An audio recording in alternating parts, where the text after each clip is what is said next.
Okay.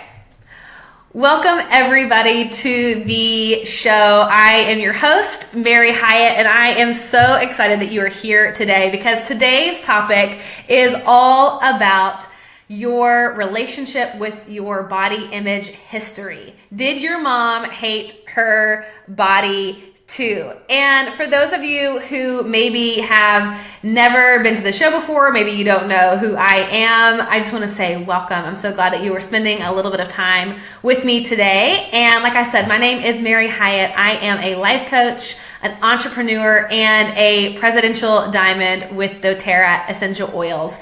And my heart, what makes me come alive, what gets me excited in the morning is to help women just like you wake up, find their voice, and become fully alive, making peace with their bodies, really get into the place where they feel comfortable and safe being vulnerable, experiencing their emotions, voicing their emotions, and ultimately being able to look in the mirror and say, I love you.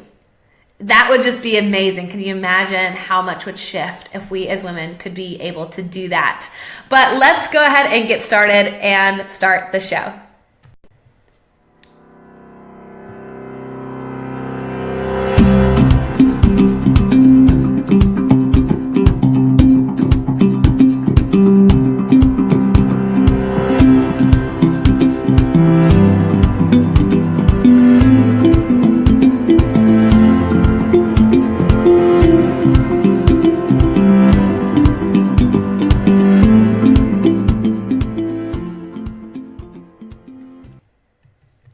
All right, so let's go ahead and hop right into today's content because I have been getting so many emails from you guys. I feel like they've just been flooding in of women, some of you who are on today, sharing with me your body hatred journey. Like when it all started, how much more warped that journey has become, and to the point where so many of you share with me your stories about how you can not even look at yourselves in the mirror, that there's so much hatred, so much disgust that when you look in the mirror, either you can't look at the mirror or you cry when you look in the mirror. And I can so relate to that because that has been my journey. That is why I do the work that I do, because I spent so many years in utter disgust, utter shame of my body. I mean, I truly believed that my body was against me. I truly believed that when I would look in the mirror and I would see my body, it was just like, oh, why did you do this to me? How could you do this to me? And everything in me felt inadequate, felt unlovable, felt just, just ugly, hideous. I mean, where I would just abuse myself over and over and over again. And it felt like I couldn't really live my life. I couldn't really experience joy or happiness or success until my body changed, until something changed, until everything in me that was broken was fixed.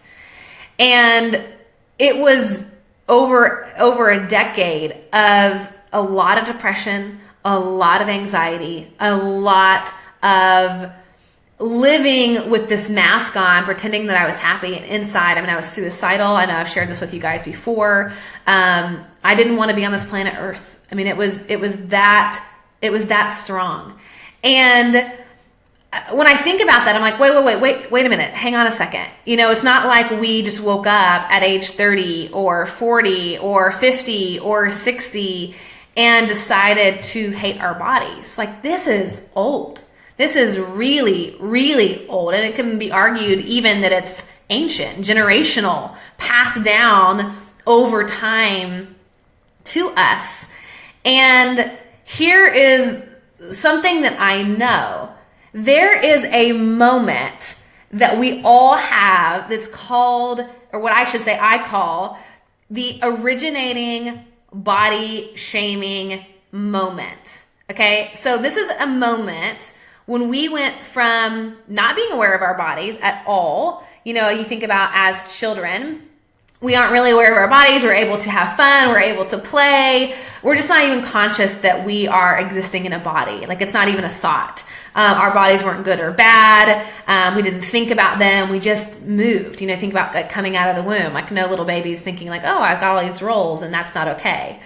And so somewhere along the way, unfortunately, we have this moment, this really unfortunate originating body shaming moment where something happens that creates in us an immediate new awareness that our bodies are flawed and broken. It's like this moment in time that gets translated to something is wrong with my body. And we all have this, like every single person has this story. And sadly, it's a moment where our innocence is taken away from us as little girls. And this could be a comment from our mother. This could be a comment from our father, from our sister, from a friend. This could be something that happens inside of our peer group where all of a sudden we're like, oh my God, like I'm not okay. This body isn't okay. I should be embarrassed about it. This could be from sexual abuse.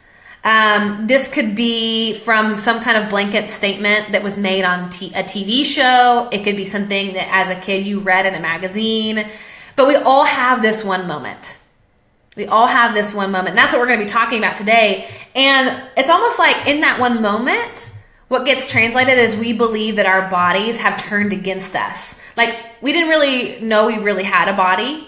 We just kind of existing in it. And then all of a sudden it's like, oh my God, this body, like now this body is an enemy. Now this body is against me. And we are just so keenly aware that in fact, our body isn't our friend or it's our ally. Our body is our enemy. It's something to be controlled. It's something to be punished. It's something to be kind of reined in, something that always needs to be smaller. Or maybe, I had some people share with me, that it needs to be something bigger. And I have so many of you, as I was kind of talking about this week, that said that their originating body shaming moment was actually saying that their body was too little, that they were, like bird legs or scrawny or some of those things that we say to people in smaller bodies, and that their mom or their dad became like, overly cautious or kind of in their stuff, overly concerned, making sure they got enough food, making sure that they were putting on weight. And so again, it still sends the message to the brain, like your body isn't good enough. Your body is broken. Something's wrong with your body. We need to fix it. Or as a little girl, maybe you had a sickness that originated and all of a sudden it's like, again, my body is against me. Something is wrong with my body. And in my course, the Babe Redefined course, which is that 6-week course to help you come to a place of more body love and acceptance, so many of the people that went through the course this last round were saying, though, that a lot of this originated in fat phobia, which I can really relate with. So I know that if you guys have been watching me for a while, I talk a lot about fat phobia and this fear of being fat and all of the connotations that go along with that.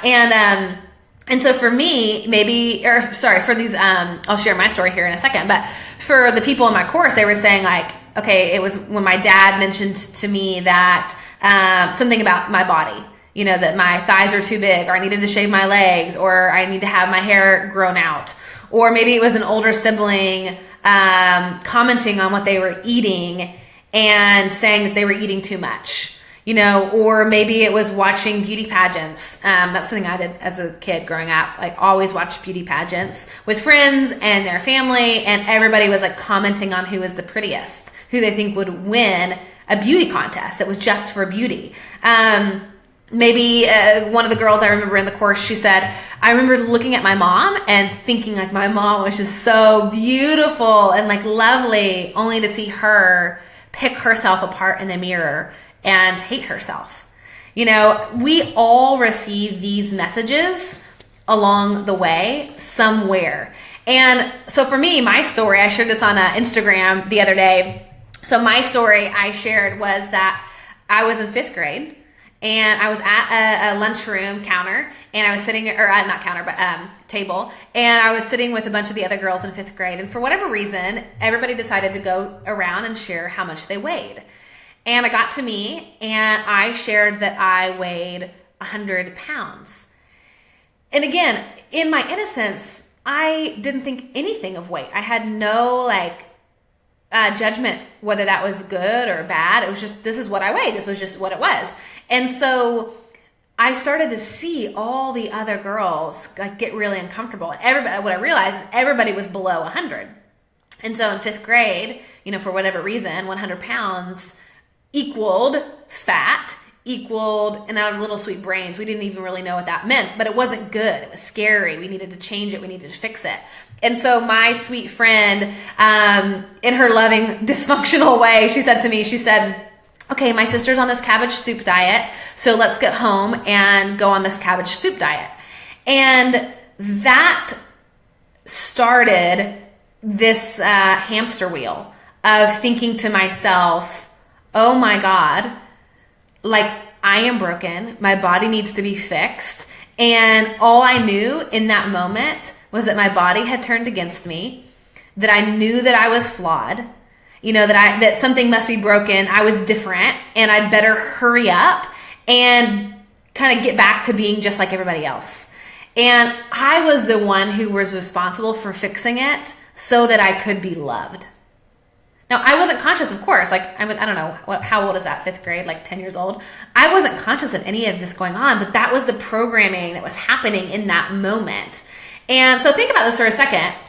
What was your originating body shaming moment for you? When did this happen? Feel free to chat in the comments and let me know. I would love to hear from you. You guys are so great on sharing already about your journeys and your stories. So if you have a moment where you can remember oh my God, that was the moment that all of a sudden I recognized something wasn't okay with my body, I want to hear, I want to know, because this is true for all of us.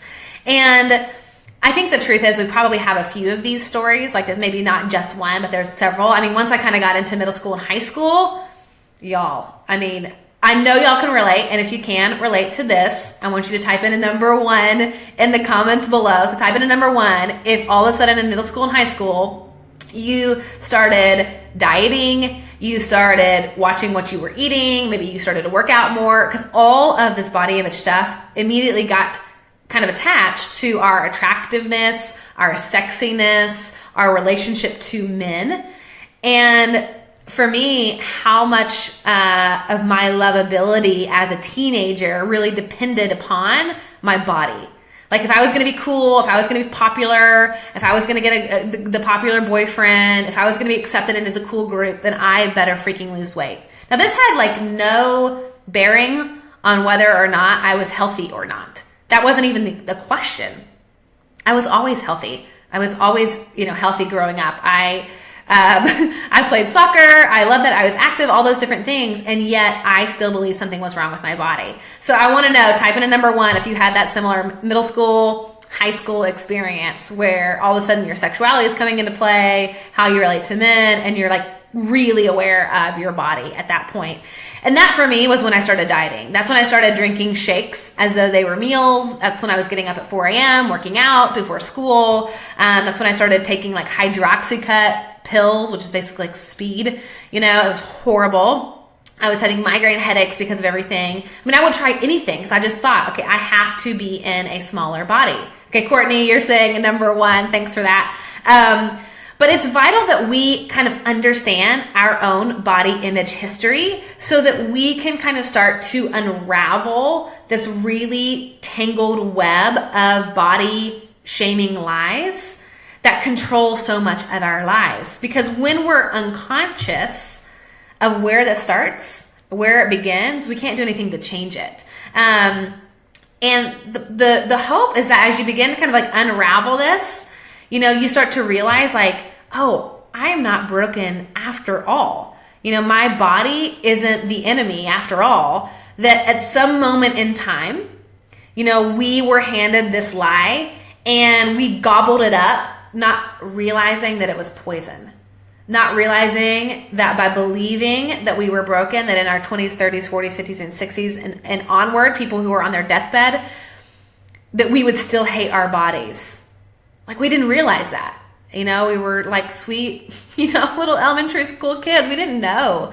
But that's what happened. And so when we don't realize that, when we don't recognize that this is just part of our history, part of a story, part of something that we learned, then we have no power to update the story or decide to change the beliefs or challenge the lies that were taught to us.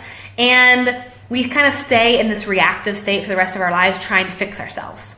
It's like we bought into the belief, and now it's like everything we're just trying to fix ourselves. I know in the holidays, this is like heightened. We've got New Year's resolutions coming up. We've got all the guilt of eating all the treats and the cookies and family photos. It's like, again, this is all getting triggered. So when we can almost say like, this isn't my identity. This was taught to me. This is outside of myself. Therefore, I can change it. Because we come into the world believing or knowing that we are perfect as sweet little babies. And it's a learned truth, quote, truth that we learn.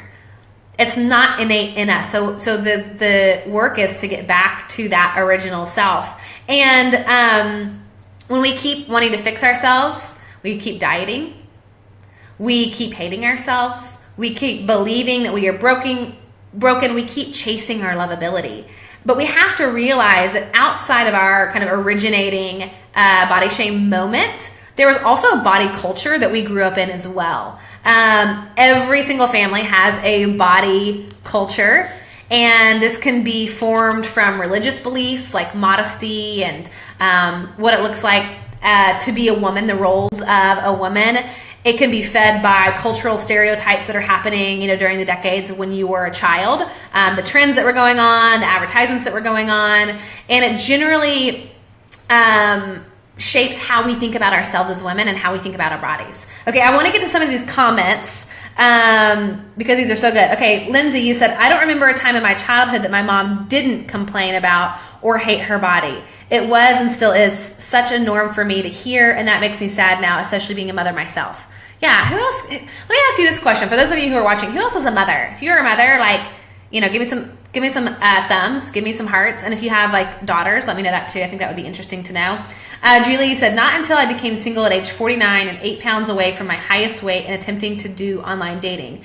Apparently every man out there wants a perfect woman, being very mindful that doubt creeps in. Yeah, so what's so interesting about that, and y'all know some of my story that I was divorced a couple years ago, and then I got back on the dating scene. And I would hear, this is like a little tangent real quick, Julie, for you. I would hear some of my girlfriends who were single, they would say, oh my God, there's no good men out there. They just want to hook up. They just, they want a perfect body, blah, blah, blah.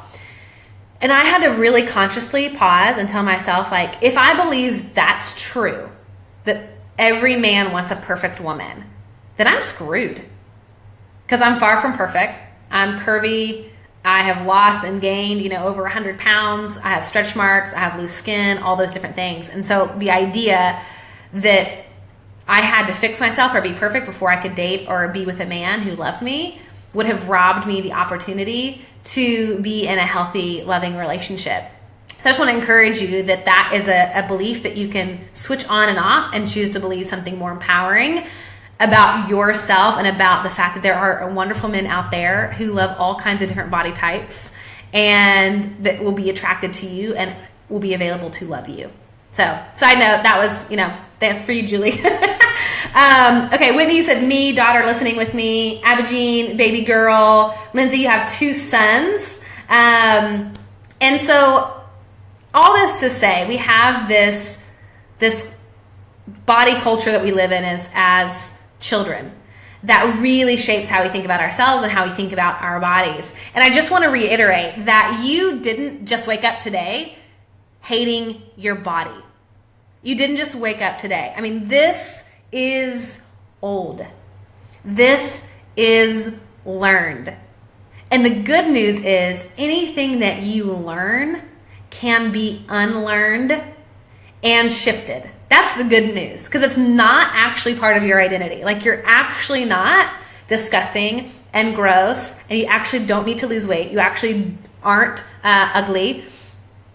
Those are just the beliefs. Those are just that's the learned dialogue. That's that body bully coming in to remind you that you're not okay. But that's not the truth, okay? So I have 6 questions that I want to ask you today to help you kind of uncover what your body culture was like in your family, so that you can kind of think to yourself, okay, does this need updating? Do I need to shift this? Do I want to change this? Is that like utter bullshit? I'm not into that. I don't want to pass that on to my family, to my girls, to even my boys.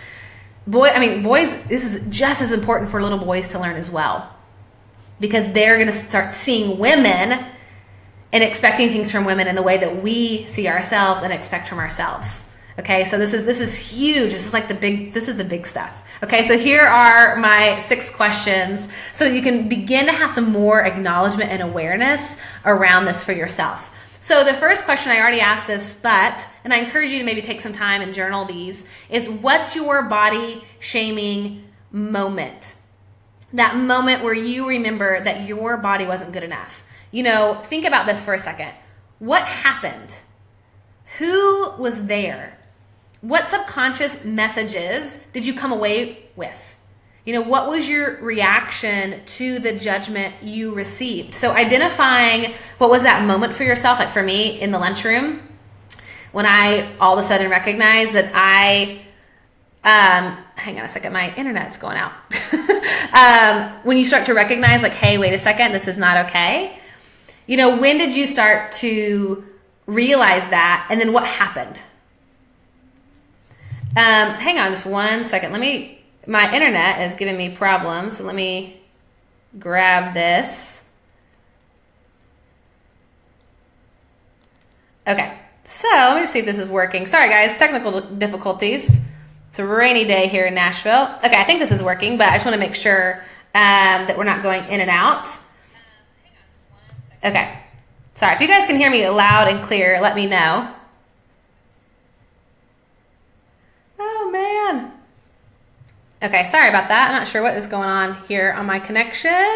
We're going to get to the second question here in a second. Okay, I think we're good. All right, so the second question is, what were the messages that you received about beauty? So I love this because this is basically like, about being a woman, about your mom, about what it was like for your mom. Thinking about that for a second, what were the messages you received about beauty, about being a woman? Like a woman must, a wife must, a mother must, as it related to your beauty, as it related to your appearance. I know for me, like long hair was preferred, lipstick and earrings were preferred, shaving your legs, thinner was better, all of those different things. Really pausing to ask yourself, okay, what did that look like? All right, the third question is, what was the body culture like in your family? Did people have comments about their bodies? Was it different for your mom? Was it different from your dad? Really thinking about that. The fourth question is, did your family talk about bodies?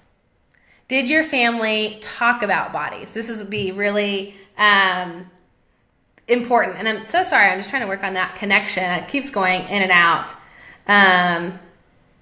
Just making sure. Guys, thanks for being patient while we figure all of this out. So this is really important because maybe your family didn't even talk about bodies. I think somebody else in the comments earlier said, like, my mom never mentioned her body. And maybe you picked up on subtleties of energy, but you didn't actually hear people comment. Like, I know that in my family, everybody commented about everybody's bodies. In the South, it was like, oh, look at her. Oh, she's gained weight since the last time I saw her.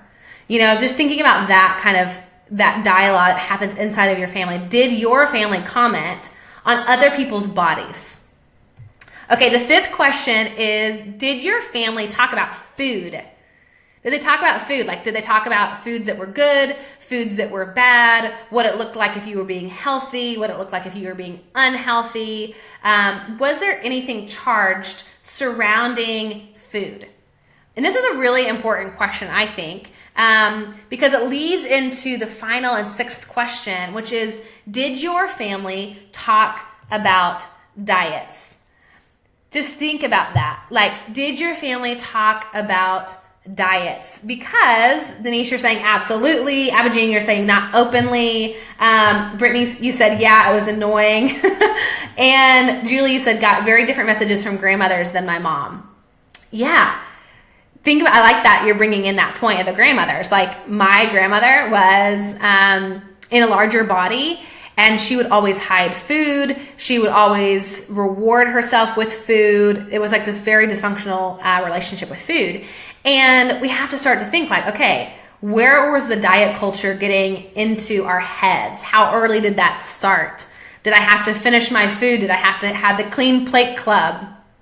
Was I allowed to choose my food? Did I have any control over that? Was I made to eat what was in front of me? You know, all these things matter because we operate in reaction to what we're taught and told as children.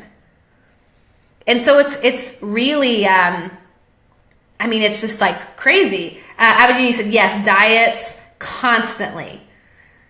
Yeah, same here. My family was always on diets. Always, always, always. So a little girl, Weight Watchers, going to Weight Watchers as a little girl with my mom, to Body for Life in my teenage years, to eliminating this and then eliminating that. It was like always a diet.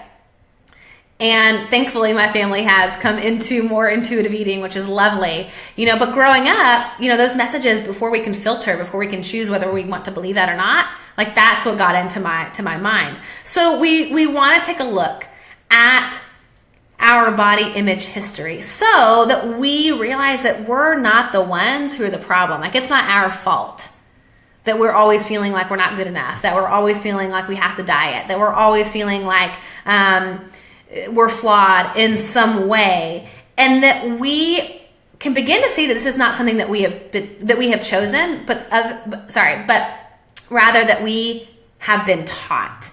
And that allows us to offer ourselves a lot of radical compassion. Like, oh my gosh, like, sweetie, like you were fed this and you didn't know it wasn't true, and we can begin to shift ourselves into a more loving approach, which is just amazing. And I don't say this lightly. I don't even have this conversation lightly, because I truly believe that the work that we're doing right now, for those of you that are on, we are shifting generational patterns. And that is big stuff. We are breaking chains. We are rewriting the story. We are changing the future for ourselves and for those who come after us. And for all the little girls who are kind of coming up on their originating body shaming story, because we know it's going to happen. This still exists in our culture. And so by dealing with our own past, we are able to challenge those lies and write a new story that begins to shift, that it begins to shift it all. And we are doing that right now. And that's why I love this work. Whitney, you said that that's my goal. Brittany said, I'm 100% sure that my Nana starves herself to try to stay thin and still says she's fat. She is a beautiful 75 years old and at 120 soaking wet. It makes me so sad and I don't know how to help her. Yeah, that's what we're dealing with. And Brittany, thank you for sharing that. And that breaks my heart. And to recognize that, y'all, we can do it differently. We have a choice to do it differently. And, I think about this next year a lot. There's a lot of stuff changing and tides are turning. And I think, like, what if in 2018 we stop trying to fix ourselves? Like, what would that look like? What would happen if we believed that our bodies didn't need to be fixed? What if you said no to New Year's resolutions to get on the next diet, to cleanse, to, sorry, this keeps kind of cutting in and out here. Let's see. I'm on a preaching moment, don't they know?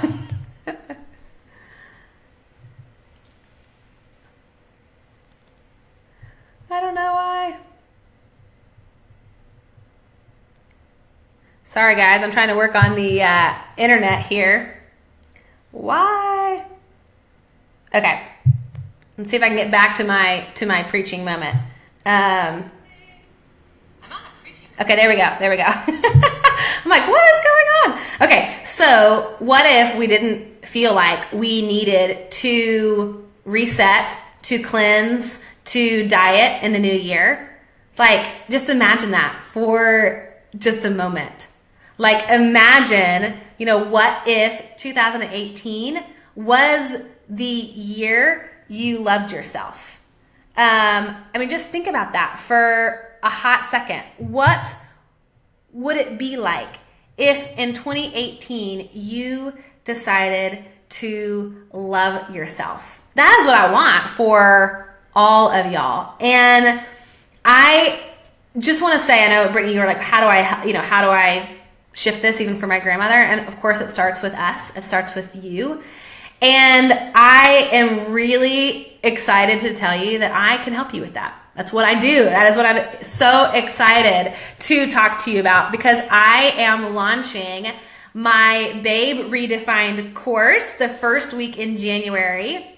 And I have a really exciting surprise to share with you that I hope that you will stay tuned for. But for those of you who don't know, this course is a 6-week online course that I've created. It's a video course of me teaching you all different kinds of tips and techniques in new ways forward to make peace with the mirror, to quiet your inner bully, and to ultimately love your body. That is what it is about. And I have this special surprise. I can't wait to announce it. It's a little too early. I'm going to wait till after Christmas to announce it. But if you want to be the first to know about that, above you will find a link that you can click on and sign up for my VIP wait list. So I'm going to email everybody on the VIP wait list first my very exciting surprise as it relates to the course. So if you're not on that yet, click on that link and get yourself on the VIP wait list. So that way I'm going to basically be sharing with my exclusive inner group first. And then I'll share it to the public, but then you guys can take advantage of it first, which is really exciting. But just imagine being comfortable in your own skin. Like, imagine for a moment knowing that you were beautiful. Imagine knowing that you were worthy. Imagine, regardless of your weight or the size of pants that you're wearing now, that you are loved. What would that look like to feel comfortable in your own skin and to be so connected to your body that you know what it needs, you know how to nourish it, to care for it, to be connected with it, where it becomes your friend again, where it becomes your ally again, and it doesn't stay your enemy. And that's what this course is about. And I've been working on it all year. This year, and so we've already gone through it one time, and I get to relaunch it again in January, which is where we're going to do some powerful work in 2018. We're going to create those shifts. It is possible. And I want to share with you, because we just got finished with the last round, I want to share with you what a couple of our participants said. Jill said, I've been able to completely switch my mindset and now treat myself with love. This course gave me the tools to help me make peace with the food and my body. My biggest aha moment was realizing how much the diet mentality had even been impacting my purchasing clothes that fit. The group coaching calls were encouraging because you realize you're not the only one on the planet with these thoughts and feelings. I love the course. It has started me on a journey to love myself and my body today, right now, no matter what my weight. Thanks a million, Mary. And then Lisa said, this course is for deep work and for those who are tired of feeling like they are less than. Mary taught me to uncover and work through what was holding me back so that I can truly love who I am. My perceived flaws are now beautiful to me. I am more confident in my choices, and I feel more connected to my thoughts and feelings. I have learned how to notice when I am in a pattern of self-destructive thoughts and how to move beyond these false stories I have told myself for decades. Yes, decades. This course helped me see clearly what has been holding me back, not just in how I feel about my own body, but in how I interact with the world.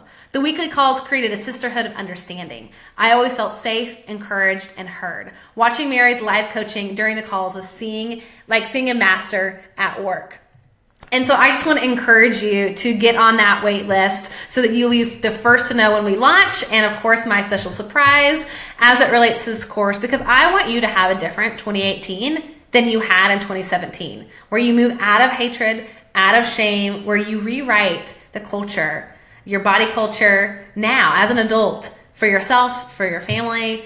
This is powerful work, and I want to help guide you through that. So I hope you will take time to journal through those questions that we went over today and to begin to really think that it's not you. You're not the problem. This is older. This is taught. This is learned.